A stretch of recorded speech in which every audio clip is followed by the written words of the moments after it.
Director at the Career Institute of Technology.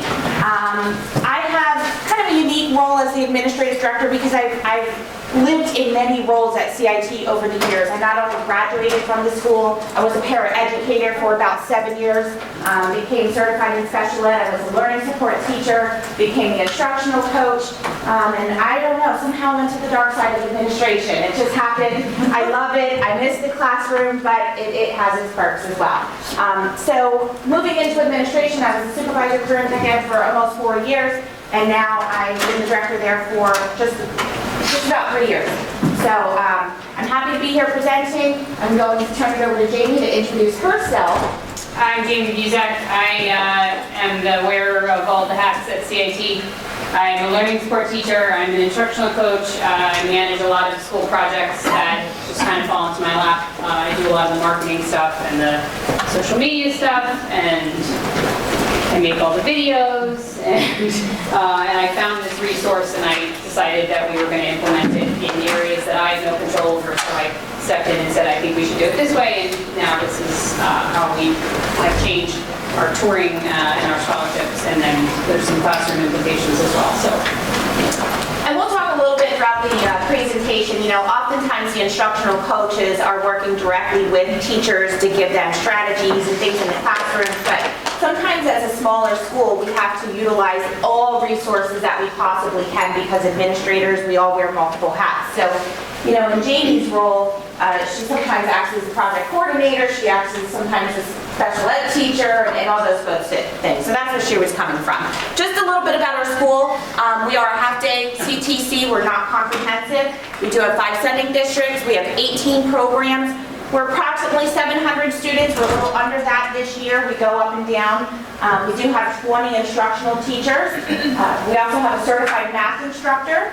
And then we have 2 special ed teachers provided to us by our local IU. So just to give you a little bit of information of the resources that we have. All right.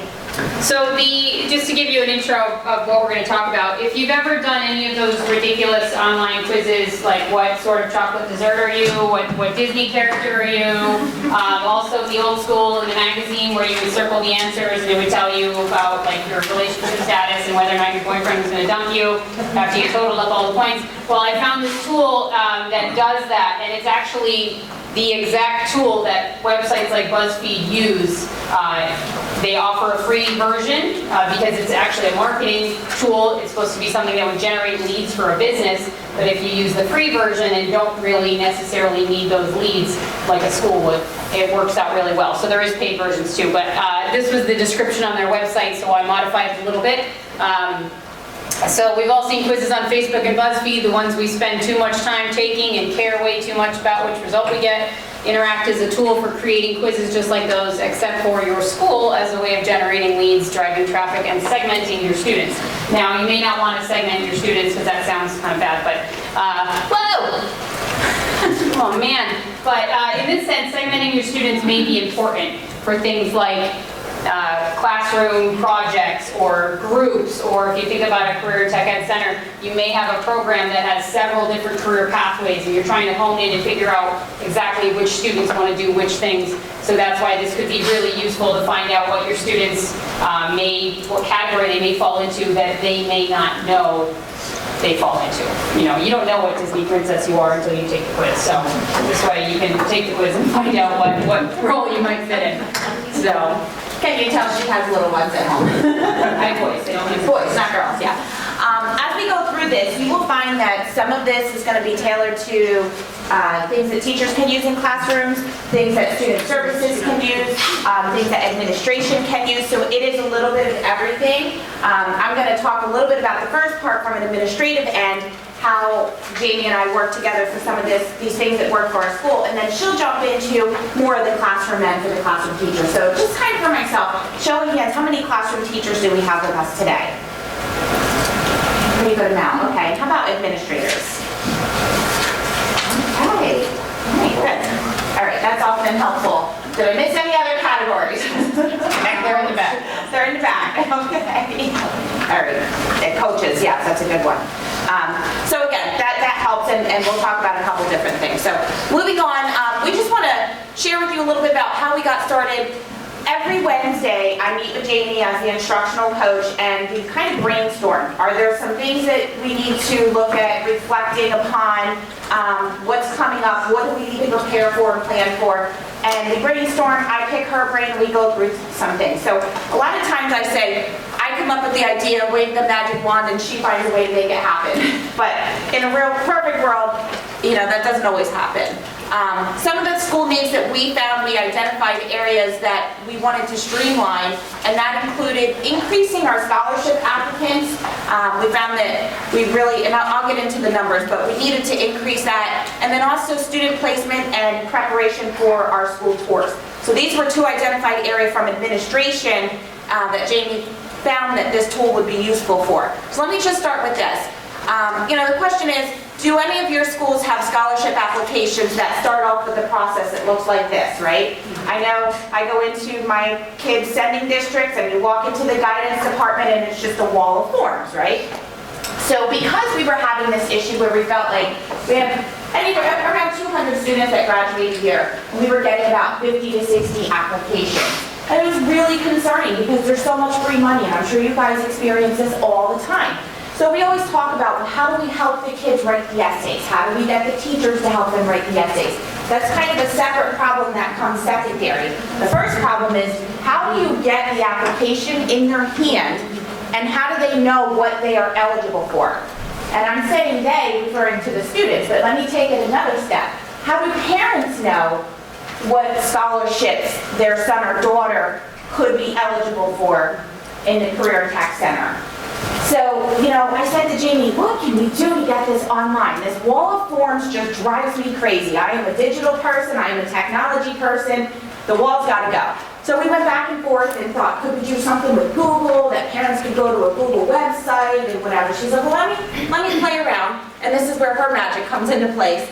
And this is where she came up with, the quiz and try it. So, moving on.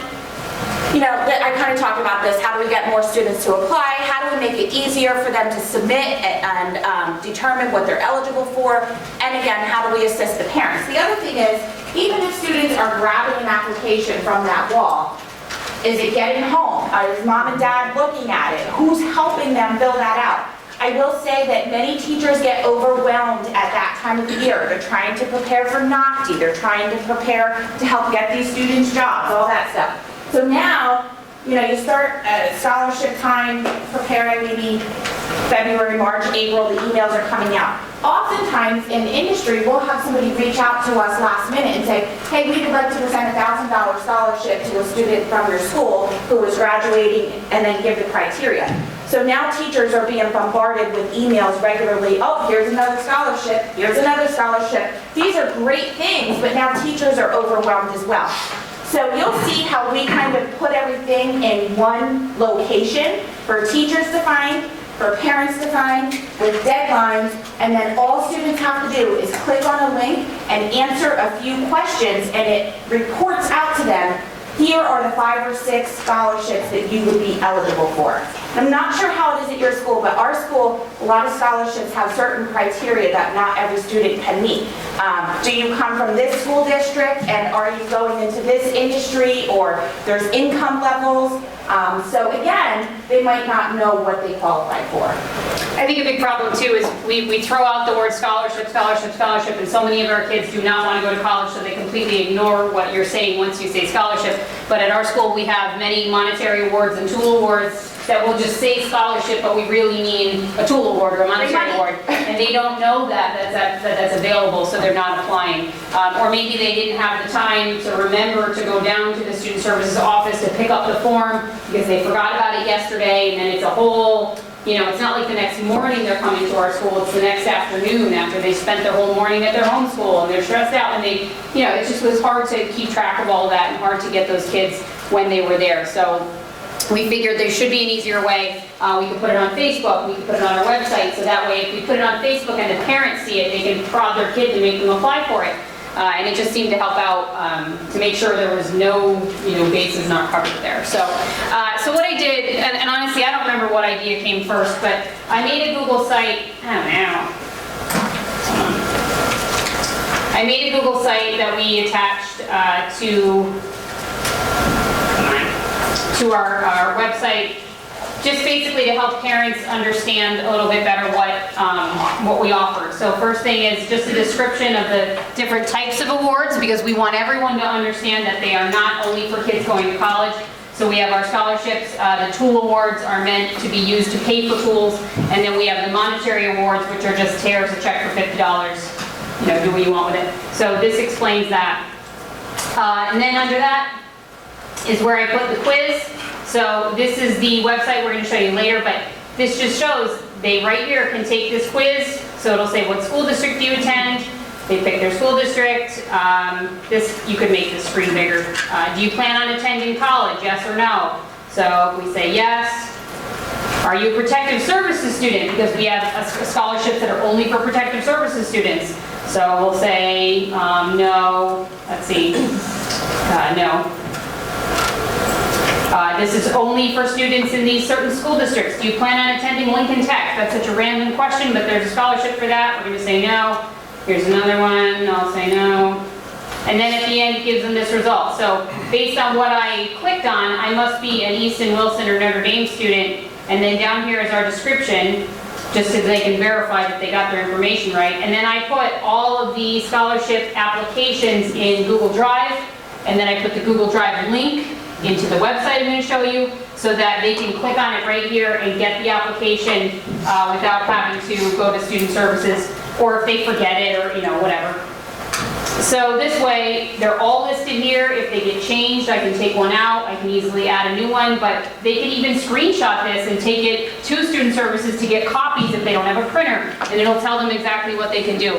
We had teachers, thankfully, who maybe just wanted to kill some time, I don't know, and they said, everybody get on the computer, you're all going to take this quiz so you can know what scholarships. Everybody get up and go get them, or print them out right here, I don't care. So we had all these students being forced to take this quiz, but it was an eye-opener for them because they maybe didn't realize that, oh my gosh, there's 8 things I could apply for, I didn't even know that.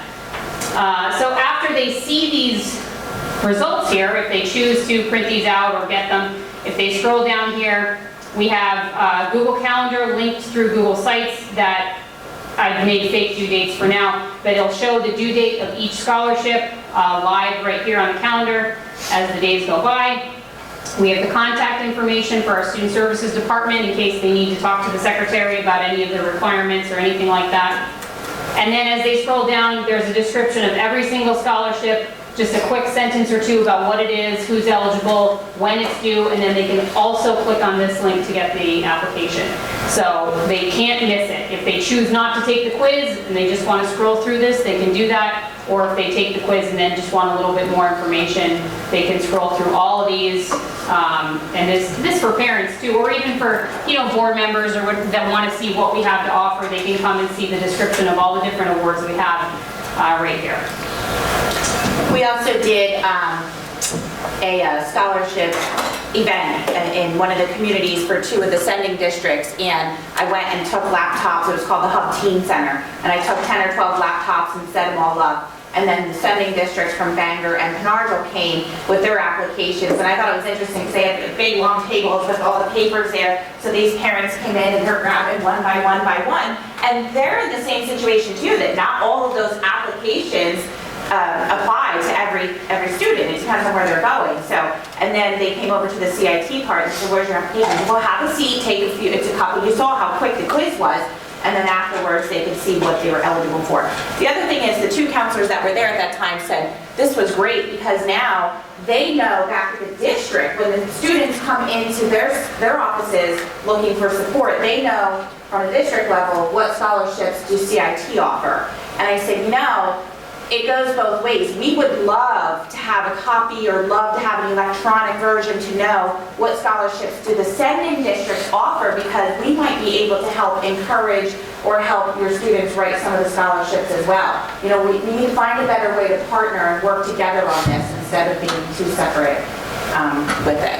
So, any other questions on the scholarship part before we test? So I would be a school from like a sending school. Okay. So I have a webpage where our kids log on to and parents can see everything on there. Great. But it's just, are you just putting local scholarships on yours?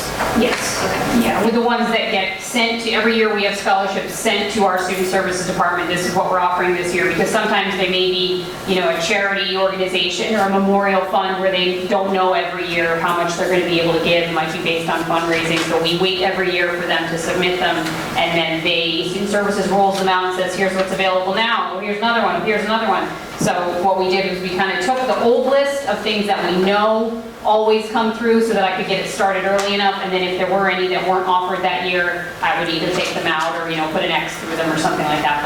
But yeah, they're all local, just based on what we give out at our senior awards program and things that they can get locally. We don't put any kind of, like Career Safe or the Pepsi, like those kind of things. That would be, immense, but. Good question though. Yes, was there another question before I move on? Okay.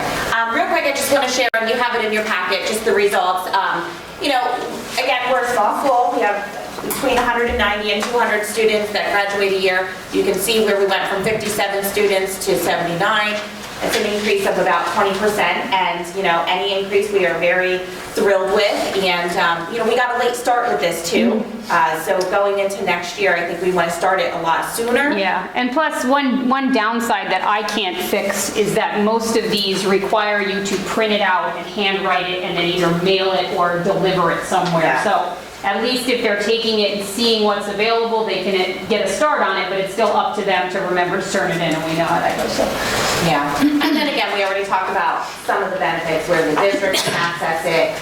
We really did get a lot of positive feedback from parents, giving the parents the ability, and I think that was the big key right there. And then teachers, I keep having to come back because a lot of you raise your hands. If you're program teachers, you know how overwhelmed you are. When Jamie showed you the running list of due dates, she just put a couple dates in, but that was so helpful for many of our teachers because they could scroll down and say, oh my goodness, these are the upcoming ones within the next 3 days. I better make sure all my students who qualified for that either handed in their application or have let them know that they weren't interested.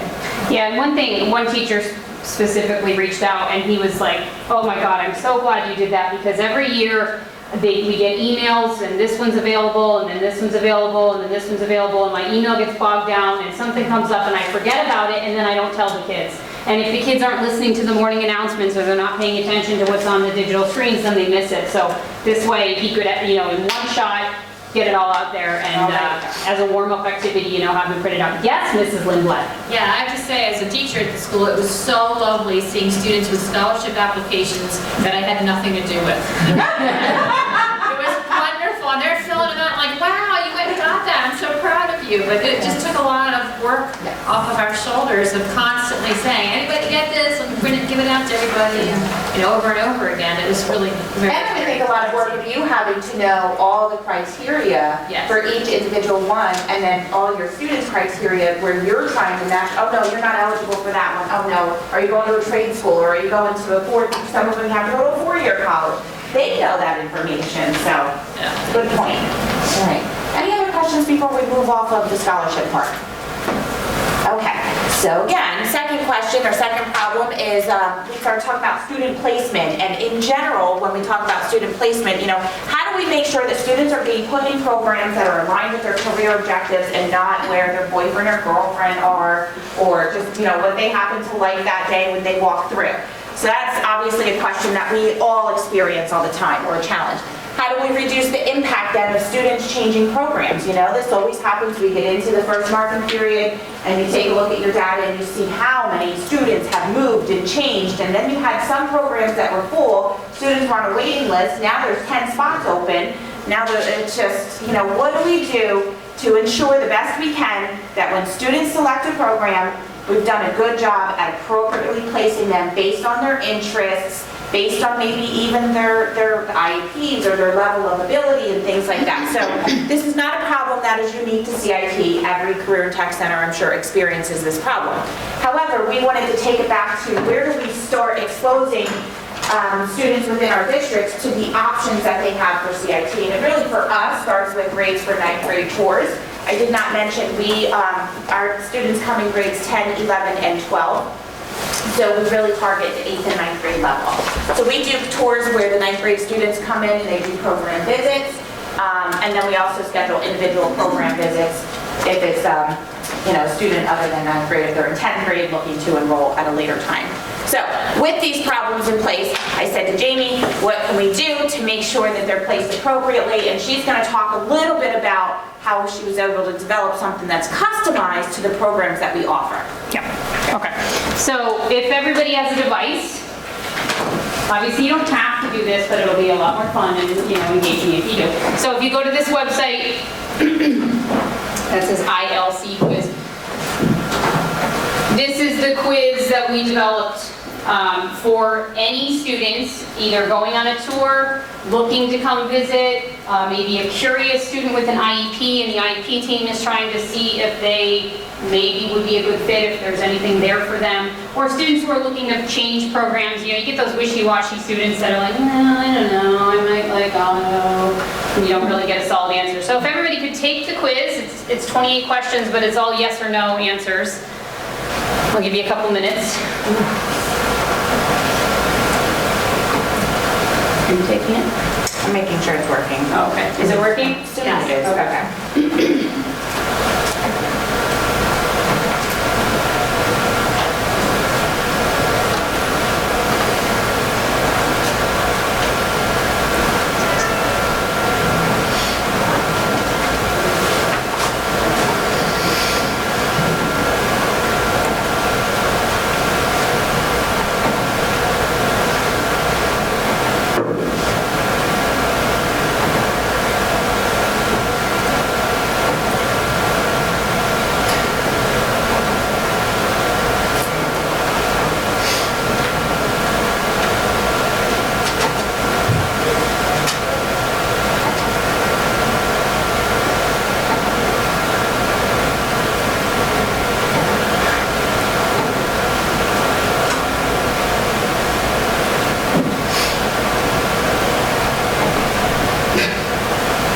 You confused?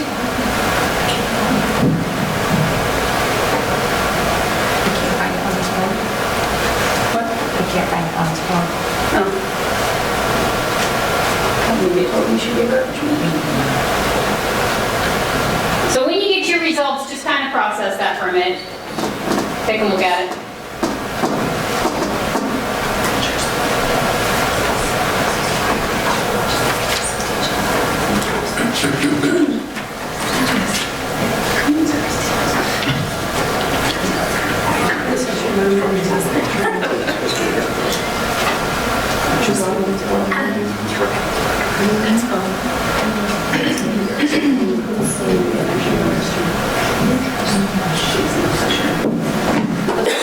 Could not access it, or didn't get a chance to at least see visually what it looks like real quick.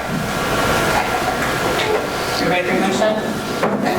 Okay, so how many of you got human services? So if you did not get human services, maybe you're in the wrong career. No, I'm kidding. So if you've seen Career Cruising, that website, a lot of our homeschools use that. It's a great website, right? But if it tells you you need to be a garbage man, there's nothing at our school that can help you with that. So we would have students coming that with an IEP, and it would be in there, well, when I did my career cruising, it told me I should be this, or 9th graders that had done it and they looked at our list of programs and they didn't really see anything that they thought worked for them. So we kind of thought about it and said we need to have them know what we have that would be good for them, but they don't know what a lot of things are yet. They don't know what machining is, and they might not understand what CAD is. So what I did was I came up with a bunch of statements. You saw, they're all very basic statements. And what this website allows you to do is branch the answers to a specific result. So Google Forms lets you do a thing where if they pick yes, it'll send them to this question. If they pick no, it'll send them to this question. Not like that. This is if you say yes or no, it'll point you to a different result based on how you do it. Just like those personality quizzes, and just like the ones in the book where if you change one answer, then you get different results. So our results that you could have gotten, what I did was I took all of our programs, we had our clusters kind of over the years had changed, and we have 18 different programs, and I broke them into about 3 programs each based on interest, not necessarily based on career. Because when we said manufacturing, our manufacturing cluster had like 7 different programs in it. But a kid that's into electronics may not really be into auto collision, but we still had them in the same cluster. So if you look at our results here, you could get human services, which was early childhood education, protective services, and health-related technology, which are all programs where you are helping someone else out of the goodness of your heart. Retail services was marketing, culinary arts, and Cosmo, which is you are providing a service to someone that they are paying for. Computer electronics, that's our computer systems networking and electronics program. Building construction, that obviously we have more. We have HVAC, masonry, electrical construction, building property maintenance, and building construction. Automotive, we have automotive technology, which is like mechanics and automotive collision. And then in our manufacturing one, we have welding, machine tool, and CAD. So what we did was we took the results, we purposely did not put the program names. I did not want them to get a result that said, you should go to machine tool. Because I didn't want them to say, oh no, that kid on my bus is in machine tool and I hate that kid. I'm not going in there. Or my dad told me not to go in there. I wanted them to see it without knowing that they were seeing it. So they just got these statements that kind of should reaffirm the choices they made on the quiz. And then the way we decided to use it on a grand scale is not only for the touring students, because we needed a way to change our tours. What they were doing was asking the kids, well, pick 3 programs that you want to see. So they were picking what they thought they might like, what their boyfriend liked, what their dad told them to do, what they had heard of, because it sounded familiar. And it wasn't really effective, because we would have these tour groups coming to our programs, and the teachers were like, I don't know, half the kids acted like they didn't even want to be there, they didn't know what I was talking about, they weren't engaged. And then it allowed us to make these groups based on true interests. So I could group together all these kids that wanted to help people. We were able to use it for counselors at our home schools who had students that were maybe curious, or maybe the counselors, you know, were doing 9th grade interviews and just, hey, why don't you just take this quiz and see what you get? Maybe you'll figure out something that you didn't know about yourself. IEP teams, very valuable. I was an IEP, I had managed a caseload of 25 students in my last job. I did learning support, and I worked at one of the districts that sends their school, or sends their kids to the school I'm at. So that was really neat because I was able to switch jobs mid-year and see my students who I taught English to and wrote their IEPs, and now I get to see that they are getting advanced on their Nocti and welding, and they could barely write a sentence. So that was, you know, something that was really neat for me to see. But I'm always looking at things from that perspective because I always knew how the case managers felt, where they didn't really know a lot about our school. They didn't really know about all the programs. So this way we could give them this tool and say, you don't really need to know anything about it. It would be nice if you did, but they could take this quiz and point the students towards a certain program. And then also students who are looking to change programs. We've started doing it where they cannot change programs unless they take this quiz. Because if they're in electronics and they say, well, I think I want to do culinary, and they take this quiz and they get building construction, we can be like, if you go to culinary, are you going to change your mind again? Because this actually says that you would probably really like building construction. Why don't we check that out first? And it kind of helped clear up some of those gray areas. And also parents, I put it on our school website and I put it on Facebook as just a fun little tool. Parents like to do that stuff too. Like, hey, take this quiz. See what you should do with your life. And that way before open house, we can push that out, and then maybe when they come to open house, they can take their kids to certain programs that they didn't know we had or they didn't know anything about. So it really can be used for so many different things within our school. So what we do, if any of you coordinate tours, if you don't, then I'm sorry, I'm talking through this so much, but we had to find a way for the kids to take the quiz, and then for the home schools to be able to know what the results were so that we can appropriately group the students, and so that they could make sure that all the students coming on the tour had taken the quiz and had a group.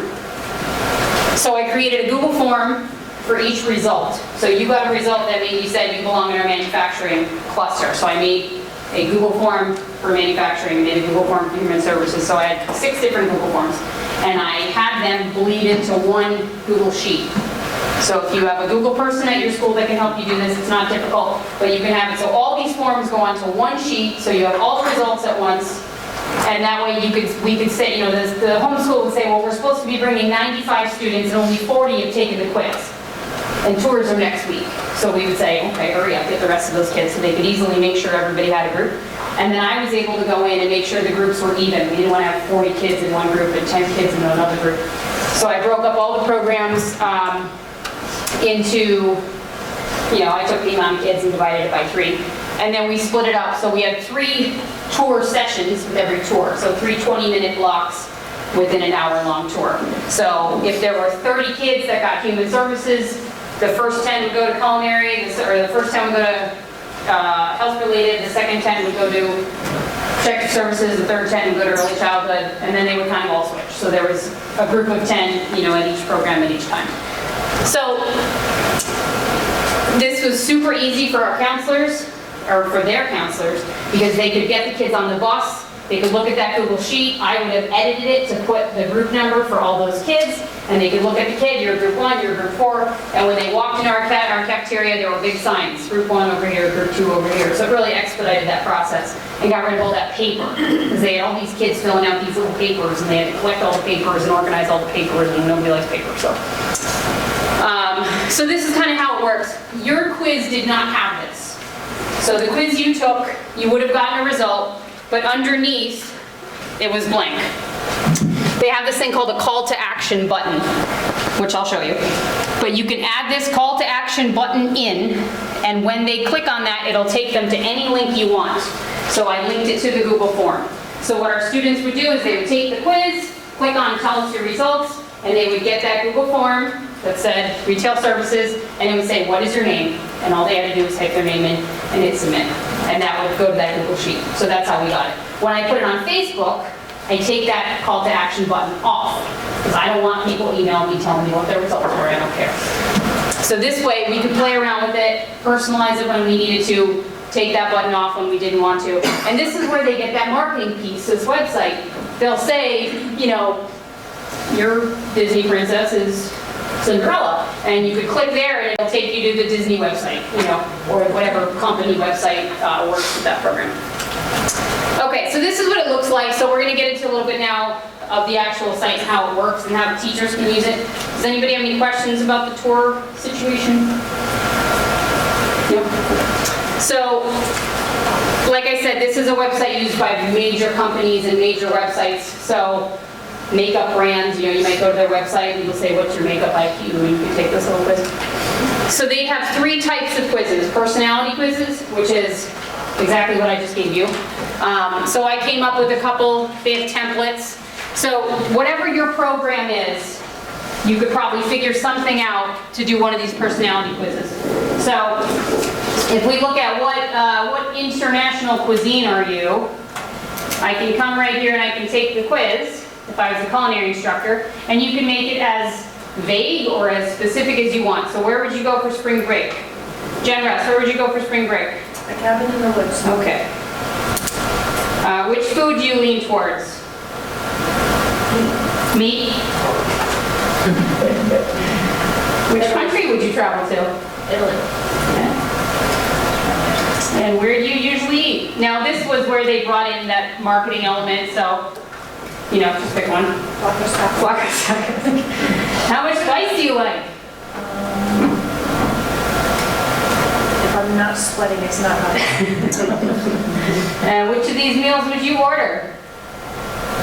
The kebab? Tacos. The tacos? All right, because you went to Flacco's Tacos. And then pick dessert for us. German chocolate cake. Oh, one more thing. What do you like to drink? It's not. It is for school purposes.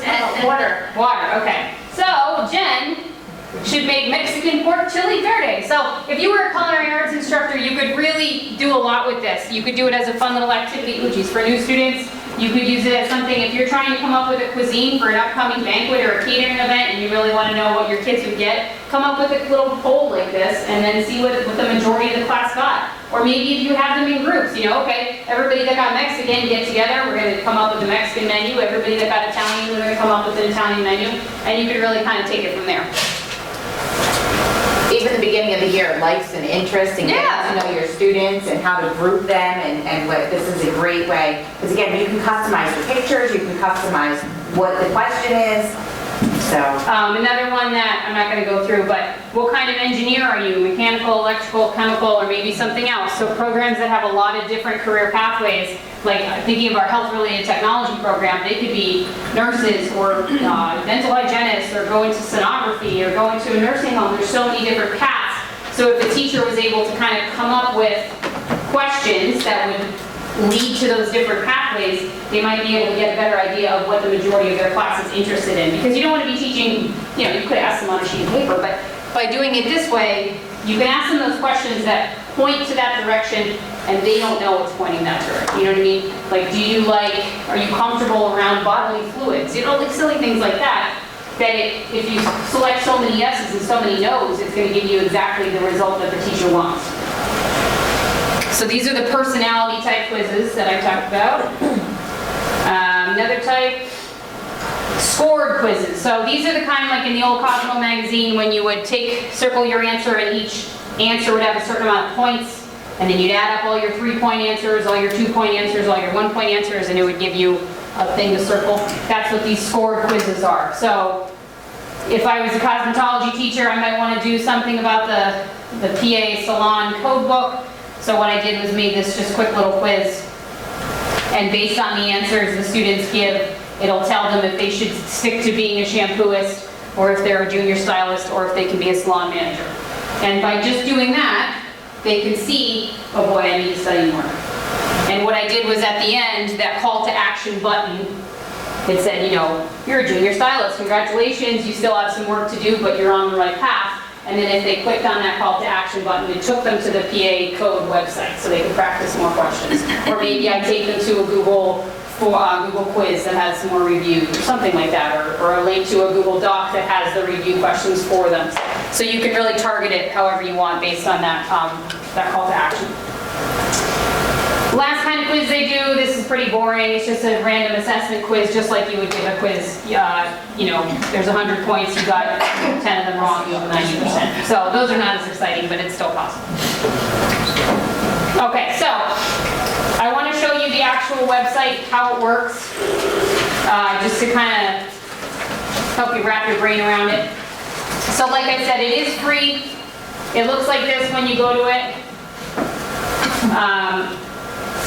If you want to see their pricing, I think the cheapest one is $17 a month, but we do the free version. The free version lets you create as many quizzes as you want, and it lets it be completed as many times. There's no limitation on how many people can take the quiz, but we don't need to collect emails because we are not a brand, and we don't need to integrate it into any kind of you know, figuring out analytics or anything like that. But if you wanted to pay for it, you could.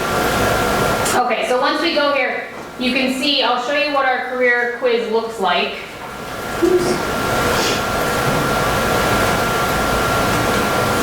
To show you one that's already complete.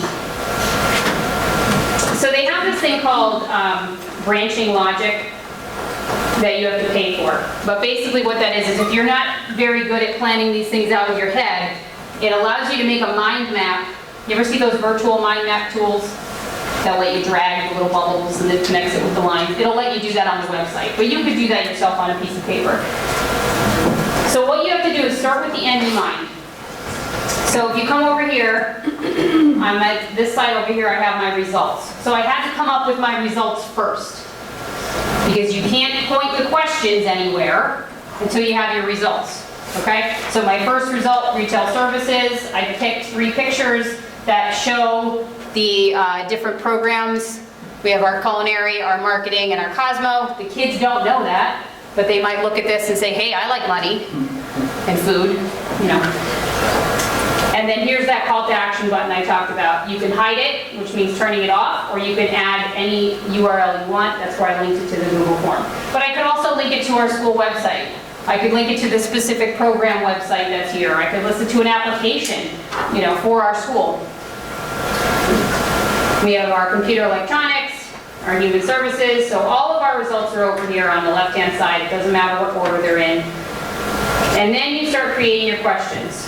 So, this was our first question that you saw. I'm good at reading and understanding maps, diagrams, plans, and technical manuals.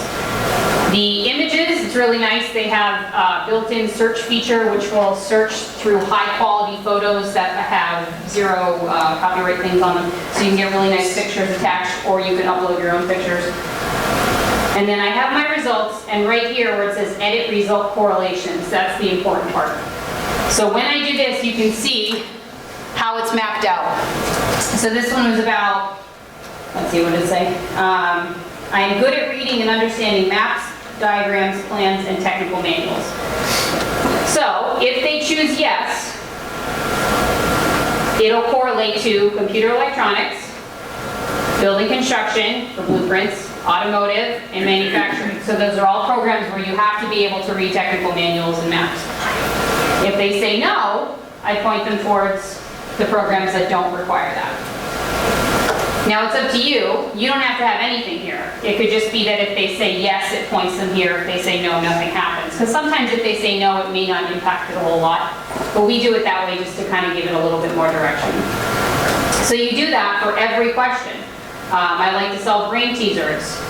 That I only chose to push those to those programs. Because if a kid says no, that doesn't necessarily mean they wouldn't be good at welding, just because they don't like puzzles. But if they do like it, it may help you a little bit. So you go through this for everyone. And like I said, the important thing, they have that branching logic feature, but if you do it on a sheet of paper and you have your results and you start drawing arrows yourself, it helps you kind of analyze the logistics of how it's all going to work and whether or not it's going to work. Because you really have to make sure that you have enough questions to balance out the results. If you have 10 questions about cosmetology and 4 questions about manufacturing, they're always going to get cosmetology because you have 10 questions pushing them in that direction.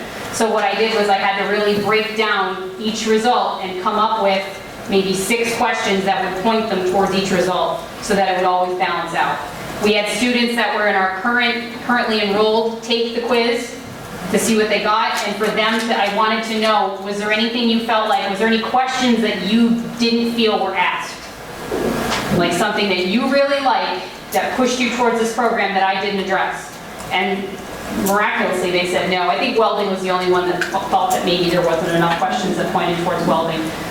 So I made an adjustment there. But you really have to try it out, sample it, make sure that the results are pretty much, change your answer, see what happens.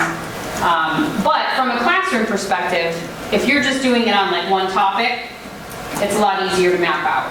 So if you were doing it on the career pathways, it might be easier because if they pick a wrong answer, they're not going to go off in a totally wrong direction. You're still in the same program. But it's a pretty easy thing to do once you figure out how it all works out. So we have all of our questions on the left-hand side here.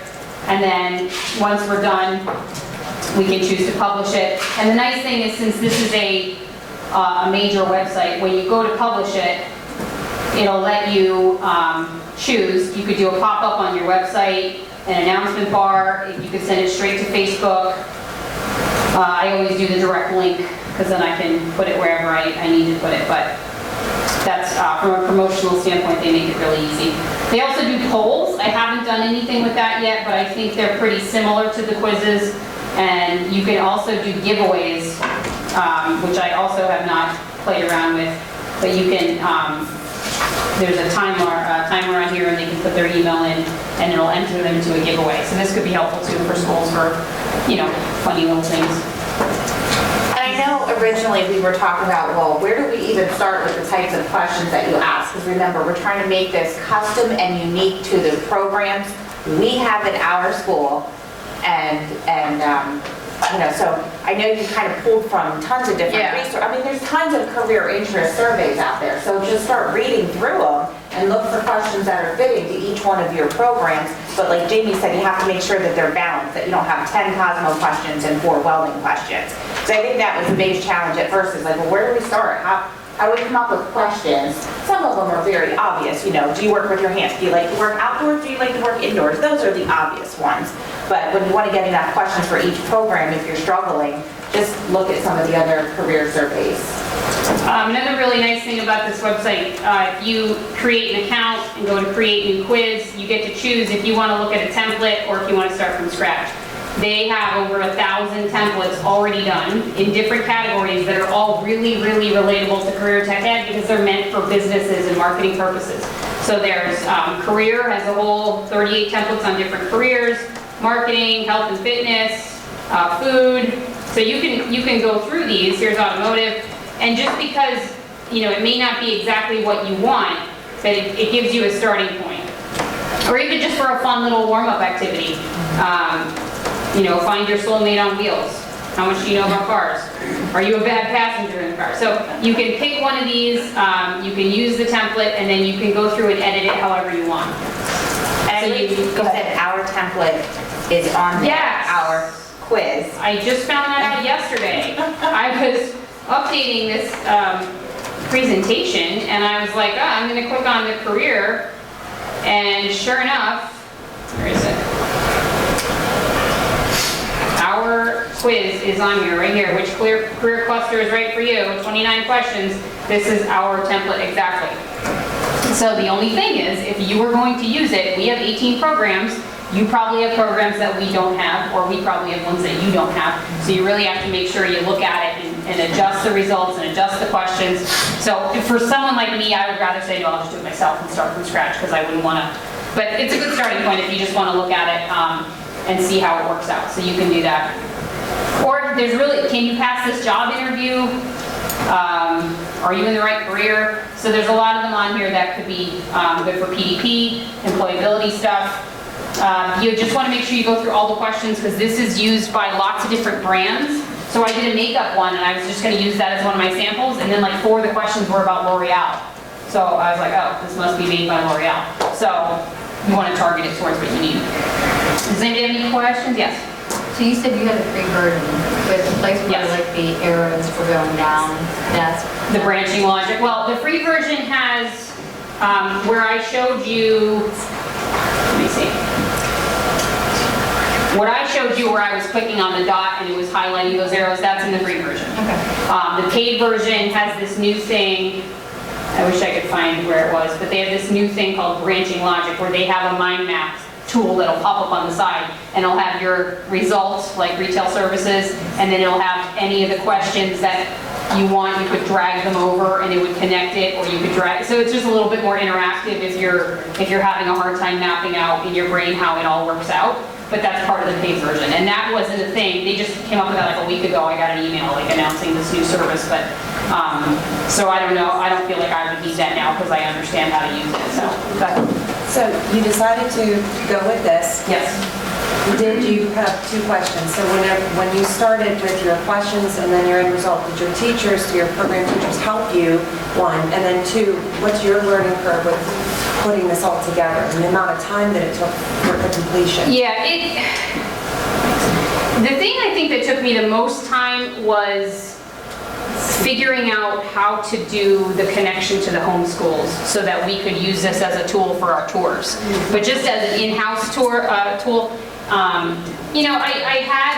had pulled resources from different schools and different websites of like those career cruising. People, but how it's projected to change over time is in those jobs that fall into that middle classification. And a lot of that does have to do with technology. A lot of it has to do with employers wanting documentation that an individual has shown proficiency and the ability to do a job before they will actually hire them. That group will continue to grow as we move forward. The interesting thing is we continue to see growth in that middle category despite the fact of registered nurses being reclassified. For many, many years, the minimum educational expectation for registered nurses was an associate's degree. They have since been reclassified as a minimum expectation of a bachelor's degree, which means about 140,000 registered nurses moved out of that classification of tomorrow into the jobs of the future. It's not to say that the individuals working in the field have to have a bachelor's degree, but that people coming in are more likely to be expected to have that level.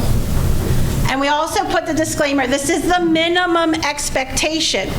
for an individual to stay employed in their occupation or advance through promotional opportunities, they are likely to require some form of continuing education. So the good news is, one second. So the good news is a lot of the individuals that you are working with, a lot of the workforce development initiatives that are underway with the state are targeting that group that is growing at the fastest pace. Yes, ma'am. So who makes that decision about the nurses?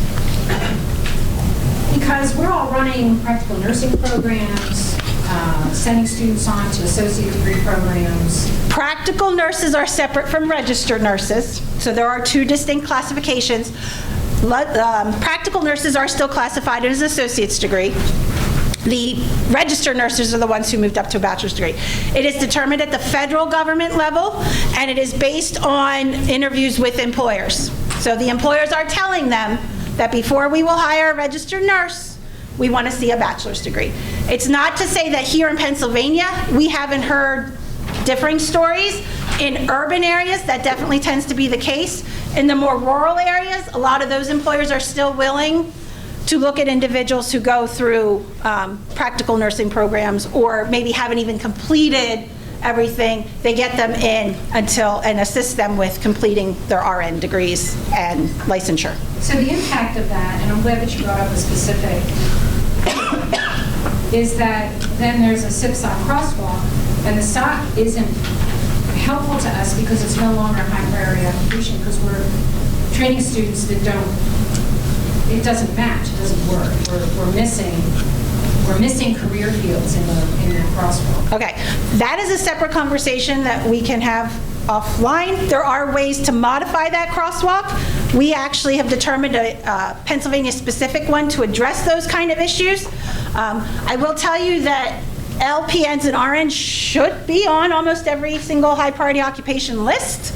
So if not, we also need to have a little conversation with your workforce development boards. But yes, there is a connection that aligns training programs to occupational information through the SIPSOC crosswalk. There is one developed at the federal level. We have modified it to make sure that what is happening in Pennsylvania is captured through that crosswalk. Just to parallel what we did with the industries, we often get asked, what are the hot jobs in my area? What kind of training programs should I be offering? Again, the magic of statistics, we can answer it 3 different ways and get lists that look very different. The first one, by volume growth, we get our traditional jobs. Again, you're starting out with jobs that have a large employment base. If they experience any kind of growth, they're seeing it in a larger volume. These are your traditional jobs. I like to say these are jobs that you can walk up to just about anybody on the street and they'll be able to tell you what kind of work those people do. People know what a truck driver is, people know what a home health aide is, people know what a registered nurse is. There's nothing startling that appears on that list. However, these occupations drive Pennsylvania's economy, and therefore, because they're showing up on here, will continue to help drive Pennsylvania's economy. We need these kinds of workers. If we look by percent growth, again, we have that where smaller occupations come into play, so we do put a minimum employment level again, but these are the occupations that are showing above average growth. Something is happening in these occupations that is worth taking note of. We like to call these occupations our emerging occupations. Doesn't mean they're brand new. In some cases it does, but often it's just that something is driving this to perform at an above average pace. And you'll see a lot of healthcare jobs in this box. That's not surprising, given the fact that healthcare is the only industry that pretty much made it through the recession unscathed and continues to grow. And then finally, we look at annual demand. Again, when I came back to that point, only 1 out of every 10 needs for a worker is because of growth. The other 9 are due to demand for other reasons. The problem with this, when we run information this way, people don't like what it spits out because a lot of these jobs are jobs of today. Those jobs that can be done through on-the-job training, retail sales, cashiers, food prep. These are jobs that provide people, though, with the foundational skills that allow them to go on to other careers. This is where our first-time job holders learn how to show up on time. They learn how to listen to their boss or to their coworkers. They learn how to communicate. So these jobs provide many of the foundational skills that go with the technical skills to make a complete, well-rounded worker. Real quick, I want to touch on the other side of the house, which is when we're helping people with career information, they want to know not only how many workers exist and will the demand be there in the future, but realistically, how much should I expect to get paid? We publish a lot of publications that focus on average level wages, which are great when you're talking about general comparisons. However, it's not realistic for someone who has just completed their certification, their credential, their schooling, and they're looking to come into the labor market. They are not going to, in most cases, make average wages. So we like to put out additional information that gives them a better picture of how wages will change over their career. So we publish an entry-level wage, an average wage, and experience level wage. This gives them a better picture of what they can expect to get when they first enter the job market and how it will change over time. Much like we did with the employment outlook information, we have that larger grouping of occupations, and we're able to dig down into that and find out what a forklift operator might make compared to a truck driver. Or if you have an individual who's deciding between whether or not to go to a 2-year program or a 4-year program, you can quickly see that like an occupational health technician, which requires a 2-year degree, what their wages are compared to an occupational health technologist, which requires a 4-year degree. And all of our wage information is available for the state. Those workforce development areas that Mark talked about, which cover all 67 counties, they are developed by the metropolitan statistical areas, which we have to because, again, it's a federal program. And occupational wage information, we even do have some county-level specific information available. Just to show you a little bit of detail, we did go back and look at a few jobs of today, tomorrow, and the future.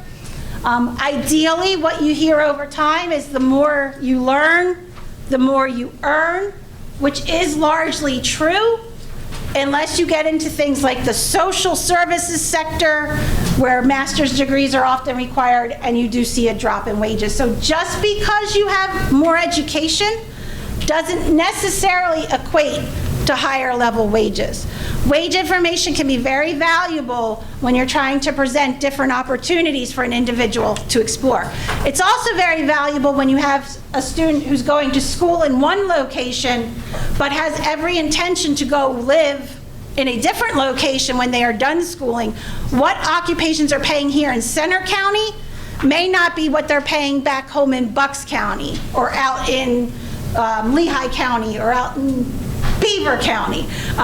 There is a wide diversity of counties and environments within Pennsylvania, so it's important that they're looking at what the wage is, where they're going to work, not necessarily where they went to school.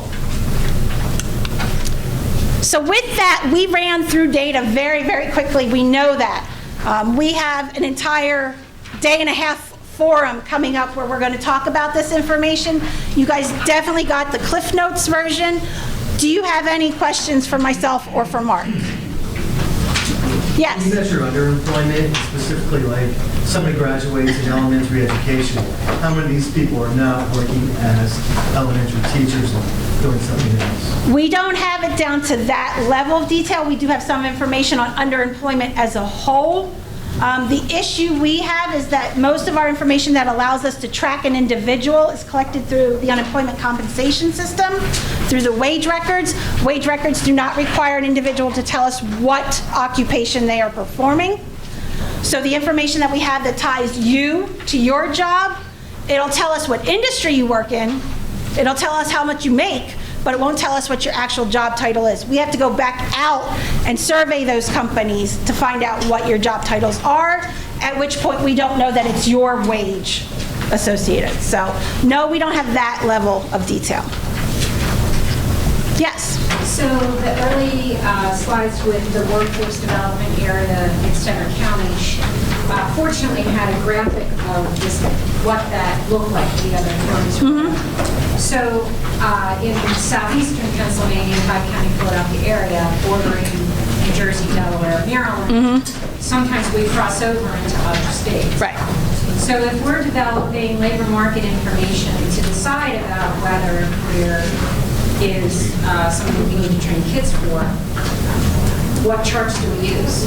Sometimes I think that we're focused just into our county charts, when in fact a more regional approach could be better for advising. Right, and luckily for you, you have the best of both worlds because your workforce development areas are single counties, so you are able to get a lot more information on each county individually, but your metropolitan statistical area will take all 5 counties together.